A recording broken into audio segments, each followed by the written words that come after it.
Hello दोस्तों, आप लोग कैसे हैं। तो दोस्तों आज हम लोग सीडीपी का क्लास करेंगे, एमसीक्यूज़ क्लास करेंगे। और आज का क्लास है सेकेंड। फर्स्ट क्लास हो चुका है तो आज सेकेंड क्लास है। तो चलिए शुरू करते हैं। फर्स्ट क्वेश्चन स्क्रीन पर है, तो देखिए। फर्स्ट क्वेश्चन है, आपकी कक्षा में कुछ बच्चे हैं जो गलतियां करते हैं। इस परिस्थिति का आपके विश्लेषण के अनुसार इसमें से कौन सा कथन सर्वाधिक उपयुक्त है। तो दोस्तों इसका ऑप्शन नीचे है, तो देखते हैं। ए में है बच्चों का बुद्धि स्तर निम्न है। बी है बच्चों ने अभी तक संकल्पात्मक स्पष्टता प्राप्त नहीं की है तथा आपको अपने शिक्षा विधि पर चिंतन करने की आवश्यकता है। तो दोस्तों आंसर यही हो जाएगा। तीसरा में है बच्चों के अध्ययन में रुचि नहीं है और वे अनुशासनिकता उत्पन्न करना चाहते हैं। डी में है बच्चों को आपकी कक्षा में पुनर्मतन नहीं करना चाहिए था। तो इसका सही आंसर क्या हो जाएगा दोस्तों। तो इसका सही आंसर हो जाएगा ऑप्शन नंबर बी। ठीक है। नेक्स्ट क्वेश्चन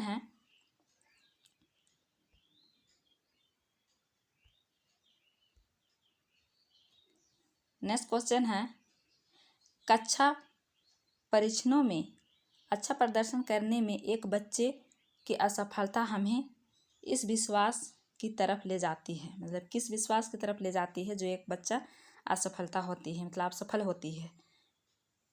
ए में है आकलन वस्तुनिष्ठ है तथा असफलताओं को स्पष्ट रूप से पहचानने के लिए इसका प्रयोग किया जा सकता है। बी में है बच्चे कुछ निश्चित क्षमताओं और कमियों के साथ पैदा होते हैं। तो दोस्तों कमियों के साथ पैदा नहीं होते हैं, ये ऑप्शन गलत हो जाएगा। सी में है पाठ्यक्रम शिक्षण पद्धति तथा आकलन पर क्रियाओं पर विचार करने की आवश्यकता है। डी में है कुछ बच्चों को अनुत्तीर्ण होना ही है, चाहे व्यवस्था उन पर कितना भी अधिगम प्रयास करे। तो इसका सही आंसर क्या होगा। तो इसका सही आंसर और बेस्ट ऑप्शन है सी ऑप्शन। ठीक है। पाठ्यक्रम शिक्षण पद्धति तथा आकलन पर क्रियाओं पर विचार करने की आवश्यकता है। ठीक है। नेक्स्ट क्वेश्चन है,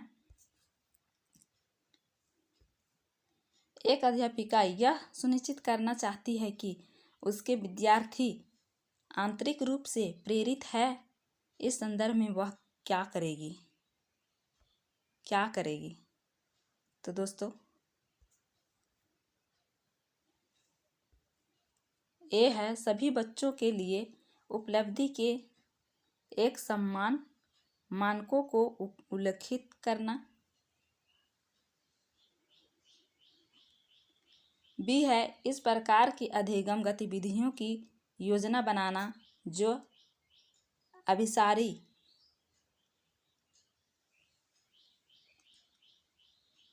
चिंतन को प्रोत्साहन करती है।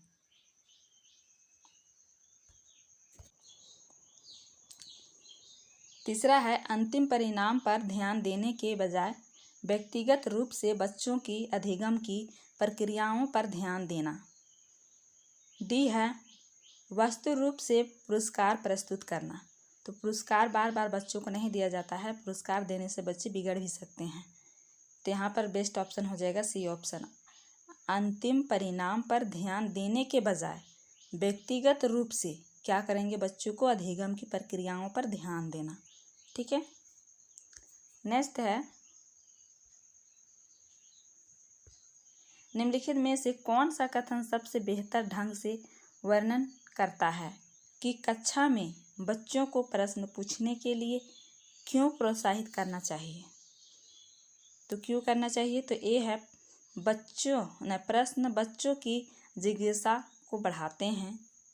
बी में है जिन चीज़ों के बारे में बच्चे नहीं जानते हैं उनके बारे में विचार करवा कर उन्हें यह महसूस करवाया जा सकता है कि उनमें बुद्धि की कमी है तो जी नहीं, बुद्धि की कमी है, इसे अगर करवाया जा सके तो लोग अच्छा से नहीं कोई भी चीज़ बता पाएंगे। सी है अन्योन्य क्रिया के द्वारा अधिगम को आगे बढ़ाते हैं तथा संकलात्मक स्पष्टता की दिशा में बढ़ते हैं। तो इसका राइट आंसर क्या हो जाएगा? तो सी ऑप्शन ही राइट हो जाएगा। नेक्स्ट है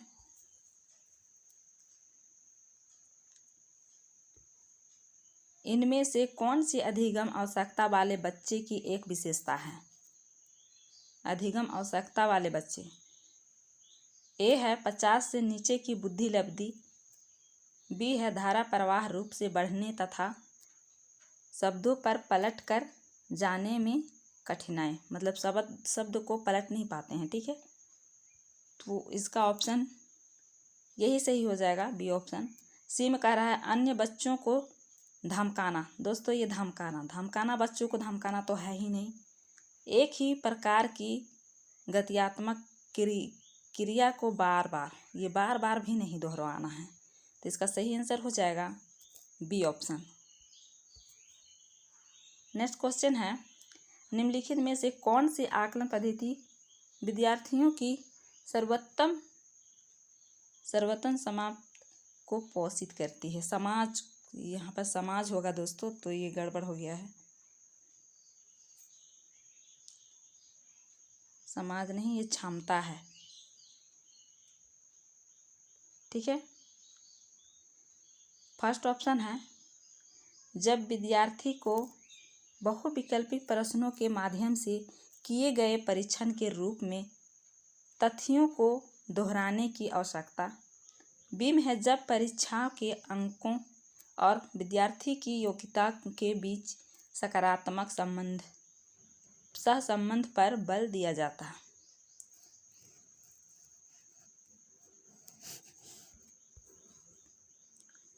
सी में है जब सकारात्मक परिवर्तन तथा विद्यार्थियों के वैकल्पिक समाधान को आकलन की विभिन्न विधियों के द्वारा आकलित किया जाता। तो इसका सही आंसर हो जाएगा सी ऑप्शन ही हो जाएगा, सी। और डी में जब कक्षा में विद्यार्थी के द्वारा प्राप्त किए गए अंक और स्थान सफलता का एकमात्र निर्धारित है। तो ये नहीं हो सकता है, ये गलत हो जाएगा। ठीक है, इसका सी ऑप्शन सही हो जाएगा। चलते हैं नेक्स्ट क्वेश्चन। वाइगोत्स्की के अनुसार समीपस्थ विकास का क्षेत्र बोल रहा है दोस्तों। ए में है अध्यापिका के द्वारा दिए गए सहयोग की सीमा निर्धारित करना। बी में है बच्ची अपने आप क्या कर सकती है जिसका आकलन नहीं किया जा सकता। सी में है बच्चे के द्वारा स्वतंत्र रूप से किए जा सकने वाले सहायता को साथ करने वाले कार्य के बीच की अंतर। ऑप्शन नंबर सी राइट हो जाएगा।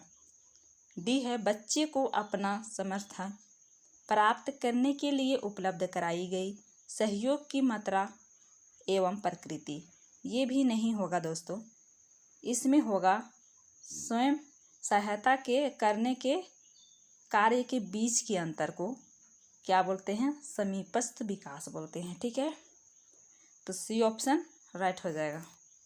चलते हैं नेक्स्ट क्वेश्चन है पियाजे के सिद्धांत के अनुसार बच्चे निम्न में से किसके द्वारा सीखते हैं?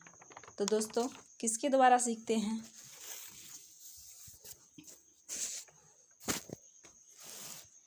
ए है सही प्रकार से ध्यान लगाकर जानकारी को याद करना। बी है उपयुक्त पुरस्कार दिए जाने पर अपने व्यवहार में परिवर्तन करना।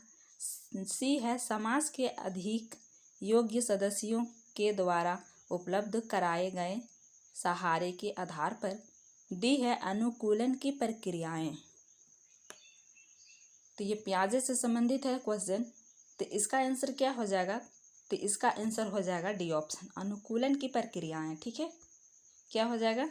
डी ऑप्शन सही हो जाएगा। नेक्स्ट क्वेश्चन है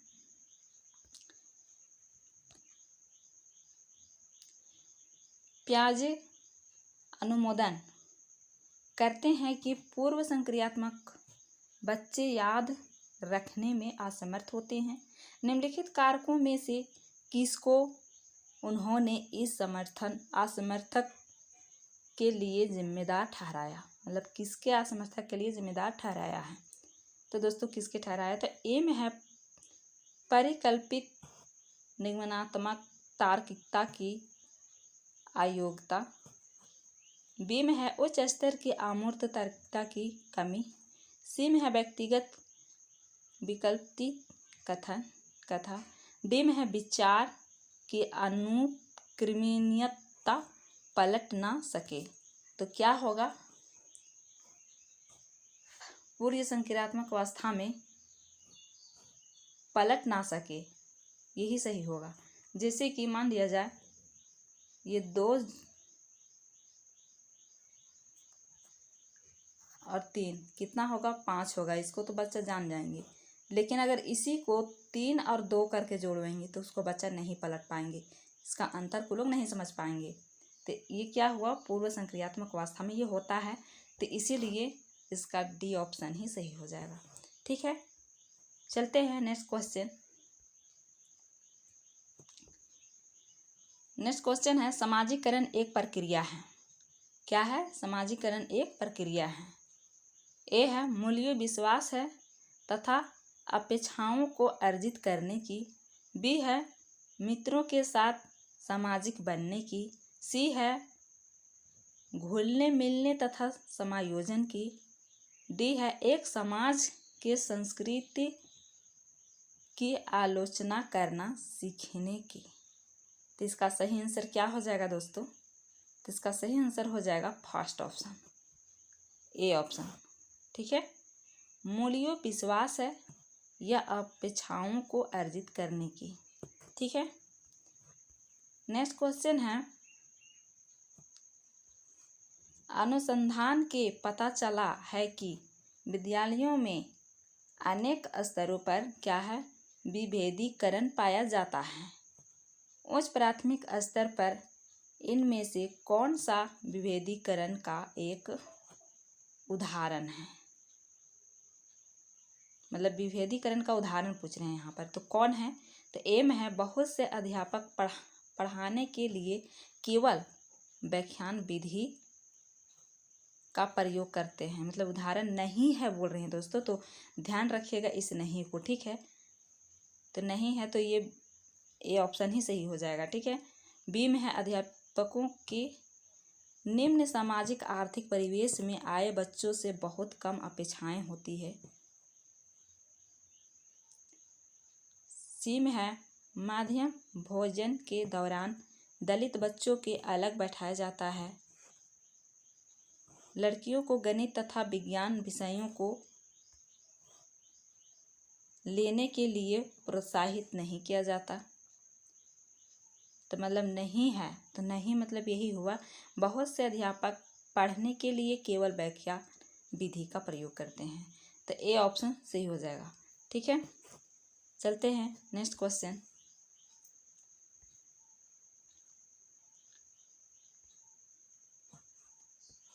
नेक्स्ट क्वेश्चन है एक अध्यापिका समाज के वंचित वर्गों से आए बच्चों की आवश्यकताओं का प्रति प्रभावशाली तरीके से प्रतिक्रिया निम्नलिखित द्वारा कर सकती है। तो क्या कर सकती है, ए क्या है अन्य बच्चों को वंचित वर्ग से आए बच्चों के साथ सहयोग करने के लिए कहना तथा विद्यालय के तरीकों को सीखने में उनकी क्या करना, सहायता करने के लिए कहना। बी में है वंचित वर्ग से आए बच्चों को विद्यालय के नियमों एवं अपेक्षाओं के प्रति संवेदनशील बनाना ताकि वे उनका अनुपालन करें। सी है विद्यालय की व्यवस्था तथा स्वयं के उन तौर तरीकों के बारे में विचार करना जिससे पक्षपात एवं रूढ़िवादिताएं झलकती है। डी में है उनके प्रताड़ित होने के अवसरों को कम करने के लिए यह सुनिश्चित करना कि क्या है बच्चे आपस में अन्योन्य क्रिया करने का मौका न पाएं। तो दोस्तों तो इसका सही आंसर क्या हो जाएगा, तो इसका सही आंसर हो जाएगा सी ऑप्शन। विद्यालय की व्यवस्था तथा स्वयं के, क्या है ये, विद्यालय की व्यवस्था तथा स्वयं के सीखने तौर तरीके के बारे में विचार करना, जिसमें पक्षपात एवं रूढ़िवादिताएं झलकती है। तो इसका सही आंसर क्या हो जाएगा, तो इसका सही आंसर हो जाएगा सी ऑप्शन, सी राइट हो जाएगा। ठीक है, नेक्स्ट क्वेश्चन है, ये क्या है, एक संस्कृत कक्षा कक्ष में एक अध्यापिका सुनिश्चित करेगी कि आकलन में निम्नलिखित में से सम्मिलित हो। मतलब क्या सम्मिलित है, तो एम है अपने विचार उपकरण की विश्वसनीयता तथा वैधता। बी में है अपने विद्यार्थियों के सामाजिक सांस्कृतिक पृष्ठभूमि। सी में है अधिगम के न्यूनतम स्तरों के लिए अनुपालन करते हुए विद्यालय प्रशासन की अपेक्षाओं को पूरा करना। डी में है आकलन उपकरण को मानकीकरण करना, मानकीकरण। तो इसका सही ऑप्शन क्या हो जाएगा, तो इसका सही ऑप्शन हो जाएगा अपने विद्यार्थियों, बी ऑप्शन हो जाएगा अपने विद्यार्थियों के सामाजिक सांस्कृतिक पृष्ठभूमि। ठीक है, चलिए नेक्स्ट क्वेश्चन है, कल्बर के सिद्धांत की एक प्रमुख आलोचना क्या है। एम है कल्बर नैतिक विकास की स्पष्ट अवस्थाओं का उल्लेख नहीं किया।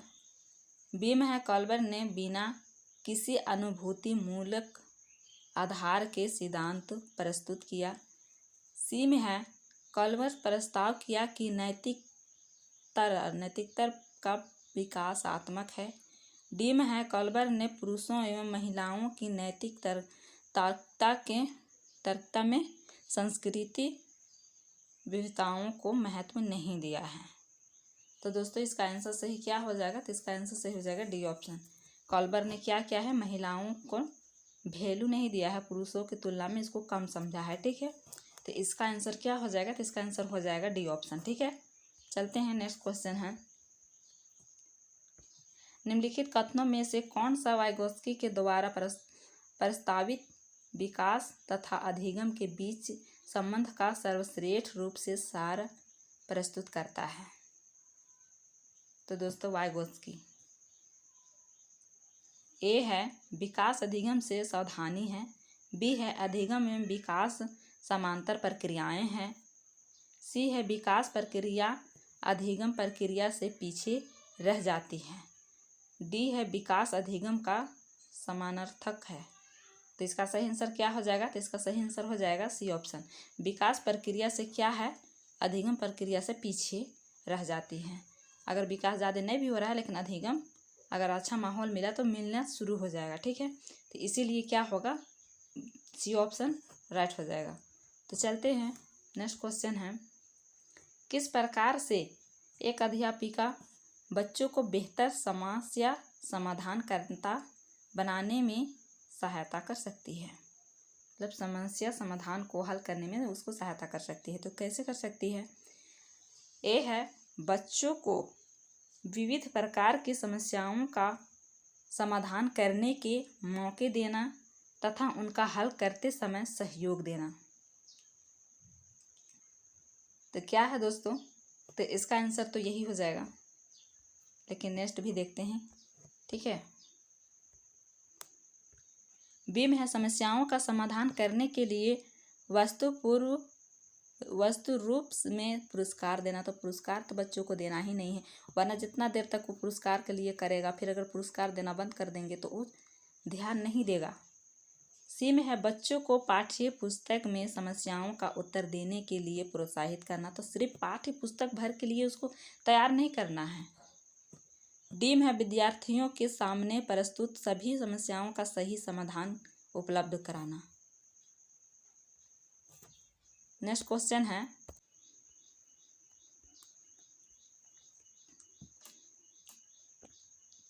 एक विद्यार्थी एक प्रकार की में मुख्य बिंदुओं को रेखांकित करती है। इसका एक दृश्यात्मक प्रस्तुतिकरण बनाती है तथा प्रकरण की समाप्ति पर अपने दिमाग में उत्पन्न होने वाले प्रश्नों को क्या करती है, प्रस्तुत करती है। वह क्या है? तो ये ए है, विचारों के संगठन के द्वारा अपने चिंतन को क्या करती है, निर्देशित करने की कोशिश करती है। क्या करती है? निर्देशित करने की कोशिश करती है। बी में है, केंद्र बिंदु की विधि का प्रयोग करने की कोशिश करती है। सी में है, अनुरक्षण गर्भावस्था की रणनीति का प्रयोग करने की कोशिश कर रही है। डी में है, प्रेक्षण अधिगम सुनिश्चित कर रही है। तो इसका सही आंसर क्या हो जाएगा? तो इसका सही आंसर हो जाएगा ऑप्शन ए, विचारों के संगठन के द्वारा अपने चिंतन की को क्या कर रही है, वो निर्देशित कर रही है। ठीक है, तो ऑप्शन ए सही हो जाएगा। नेक्स्ट क्वेश्चन है,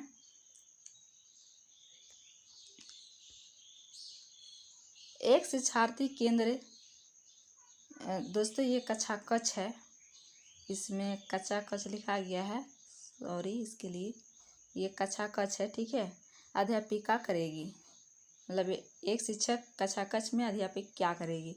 ए है, अधिगम को सुगम बनाने के लिए बच्चों को एक दूसरे के साथ अंकों के लिए मुकाबला करने हेतु प्रोत्साहित करना। बी है, मुख्य तथ्यों की व्याख्या करने के लिए व्याख्यान पद्धति का प्रयोग करना और बाद में शिक्षार्थियों का उनकी सजगता के लिए क्या करना, आकलन करना।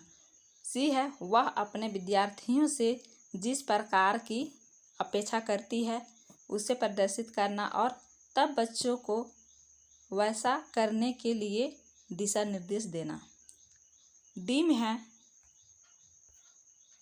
इस प्रकार की पद्धतियों को नियोजित करना जिसमें शिक्षार्थी अपने स्वयं, दोस्तों स्वयं, बच्चा जब भी स्वयं से करना स्टार्ट करे तो वही ऑप्शन राइट हो जाएगा कि अधिगम के लिए पहल करने में प्रोत्साहित हो।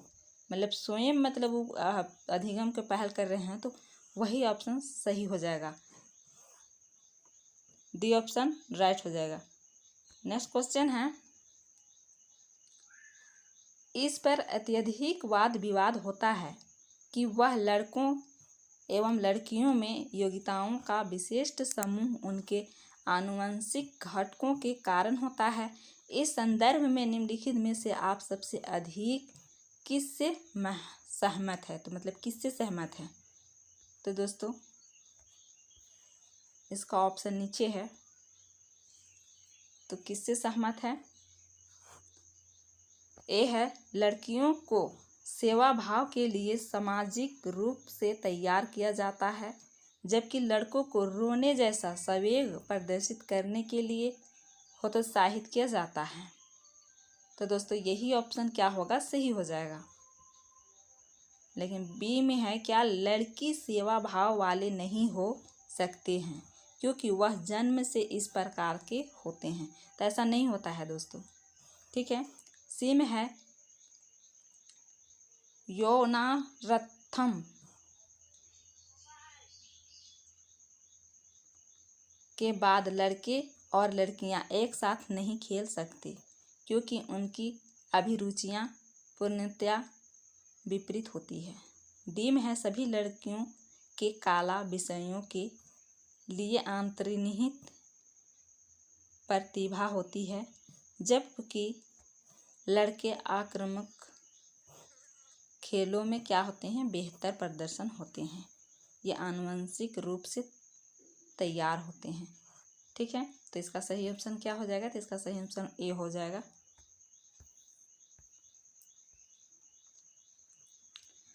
नेक्स्ट क्वेश्चन है,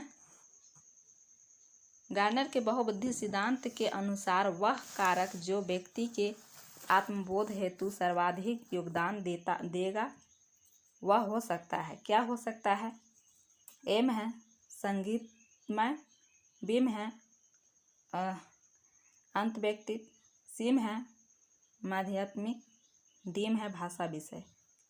तो क्या हो जाएगा, तो इसका सही आंसर हो जाएगा बी ऑप्शन। ठीक है, नेक्स्ट क्वेश्चन है, इसमें से कौन सा बाल विकास का एक सिद्धांत है। ए है विकास दोस्तों यहाँ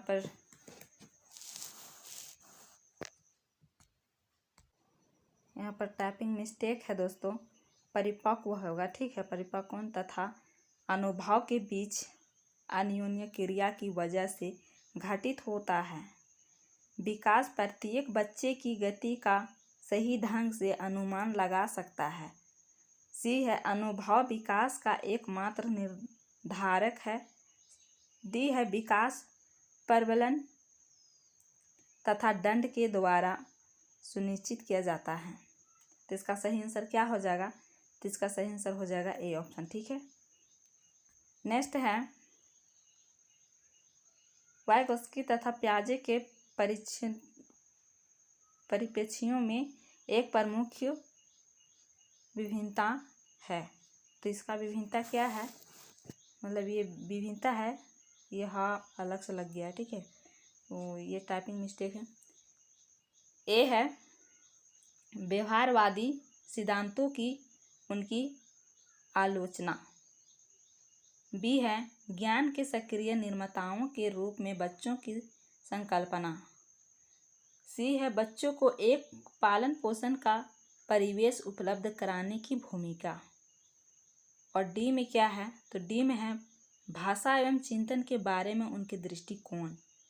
तो इसका सही आंसर क्या हो जाएगा, वाइगोत्स्की है, तो वाइगोत्स्की तो भाषा से ही संबंधित होता है, तो इसका सही आंसर डी ही हो जाएगा। ठीक है, जहाँ पर भाषा, संस्कृति और सामाजिक और वाइगोत्स्की है, तो उसको आप लोग आँख बंद करके उसको आप सही आंसर लगा दीजिएगा, 100% सही हो जाएगा।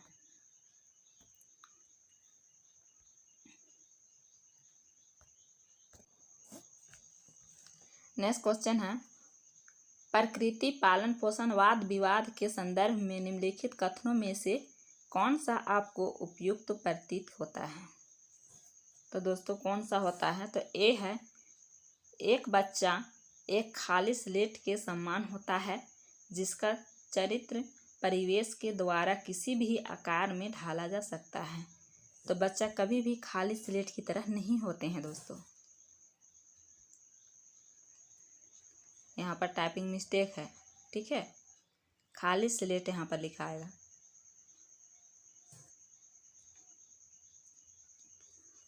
बी है बच्चे आनुवंशिक रूप से उस तरफ प्रवृत्ति होते हैं जिस तरफ होना चाहिए, उससे कोई फर्क नहीं पड़ता। तो दोस्तों कोई फर्क नहीं पड़ता, ये फर्क पड़ता है दोस्तों। ठीक है, कि वह किस प्रकार के परिवेश में पल बढ़ रहे हैं, तो पलने बढ़ने का फर्क पड़ता है। सी में है एक बच्चे के व्यवहार का निर्धारण करने में परिवेश में प्रभाव का बहुत कम महत्व देता है। तो दोस्तों इसमें कम महत्व बोल रहा है, तो ये भी क्या है, गलत है। तो यहाँ तक गलत है, तो देखते हैं डी में। डी है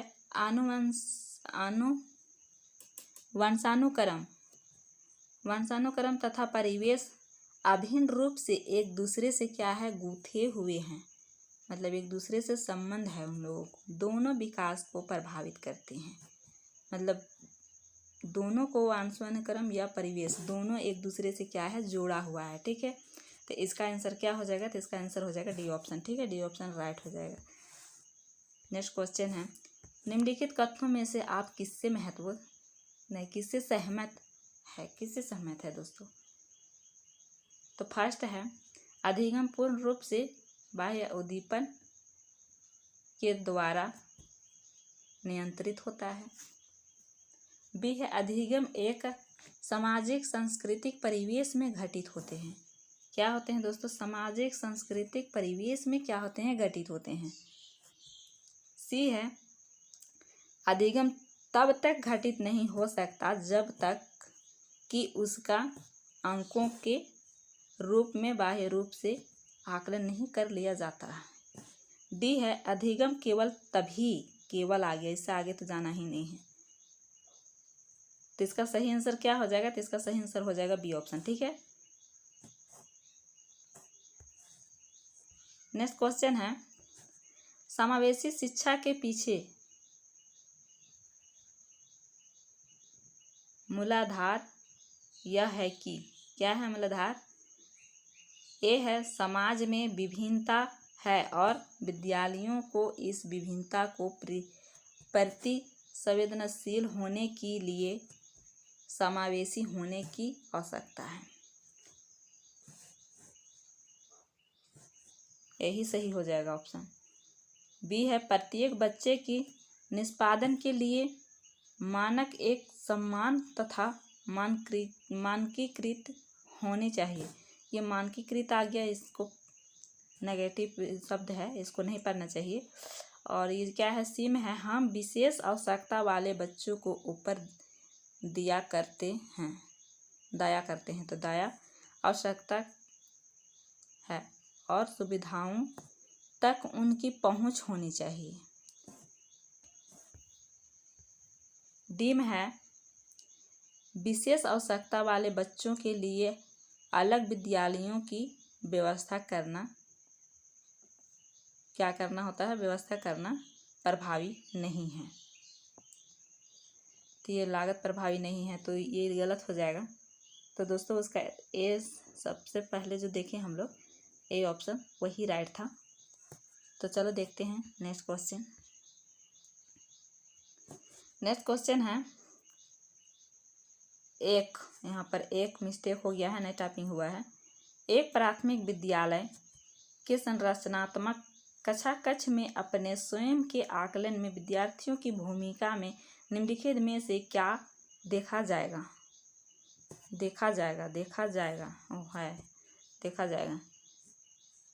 ए है एक विस्तृत दिशा निर्देश बनाना कि किस प्रकार से विद्यार्थियों की उपलब्धि तथा कक्षा में प्रतिष्ठा को अंकों के साथ सहसंबद्ध किया जाएगा।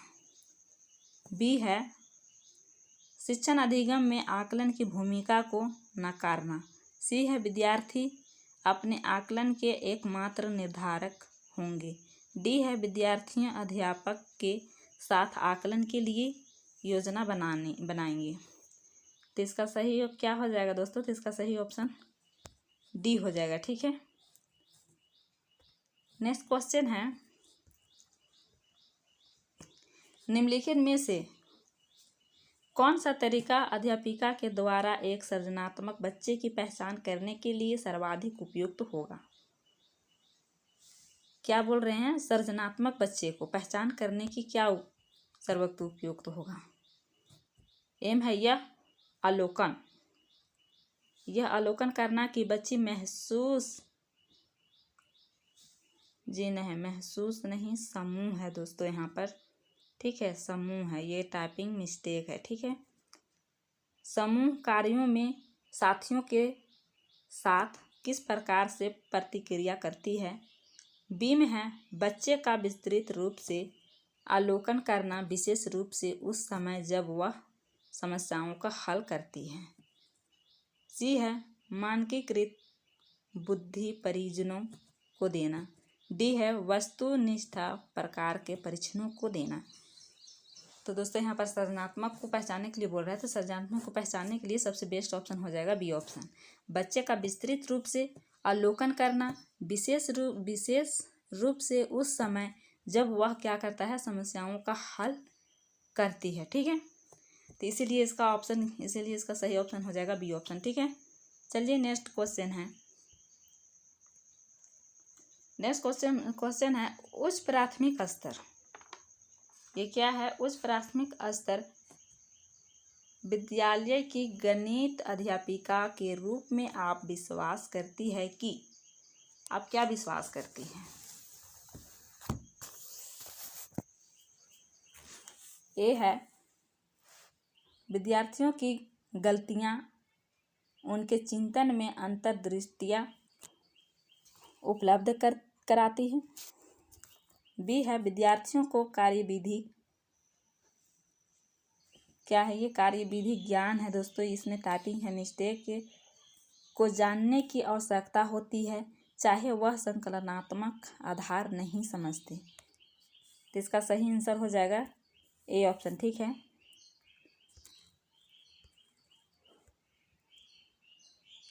नेक्स्ट क्वेश्चन है, इन कदमों कदमों नहीं है, कथनों है दोस्तों, इसमें भी टाइपिंग मिस्टेक है, सुधार लीजिएगा। इन कथनों में से आप किससे सहमत है, मतलब किससे सहमत है। तो ए है, एक बच्चा अनुत्तीर्ण पता है, होता है, यहाँ पर होता है, ये पता लिखा गया है, क्योंकि सरकार विद्यालयों में पर्याप्त प्रौद्योगिकी संसाधन प्रदान नहीं कर रही है। बी है, एक बच्चे की असफलता मुख्य रूप से माता पिता की शिक्षा तथा आर्थिक स्तर की कमी के कारण है।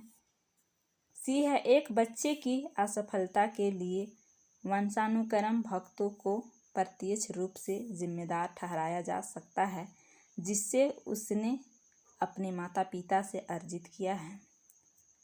तो दोस्तों इसका सही आंसर क्या होगा, तो डी ऑप्शन क्या है, एक बच्चे के असफलता व्यवस्था दोस्तों तथा बच्चे की प्रतिक्रिया करने में क्या है, इसकी असमर्थता का एक प्रतिदिन है, मतलब व्यवस्था ही उसका फेल है। ठीक है, माता पिता की वजह से वो नहीं हो रहा है, असफलता होने के पीछे भी व्यवस्था ही फेल है। ठीक है, तो इसका आंसर हो जाएगा डी ऑप्शन। तो चलते हैं, नेक्स्ट क्वेश्चन है, एक बच्चे को सहारा देने की मात्रा एवं प्रकार में परिवर्तन इस बात पर निर्भर करता है। तो किस बात पर निर्भर करता है। ए है, अध्यापिका की मनोदशा। बी है, बच्चे की नैसर्गिक योग्यताएं। सी है, कार्य के लिए प्रस्तावित पुरस्कार। डी है, बच्चे के निष्पादन का स्तर। तो इसका आंसर क्या हो जाएगा, तो इसका आंसर हो जाएगा डी ऑप्शन, बच्चे के निष्पादन का स्तर। ठीक है,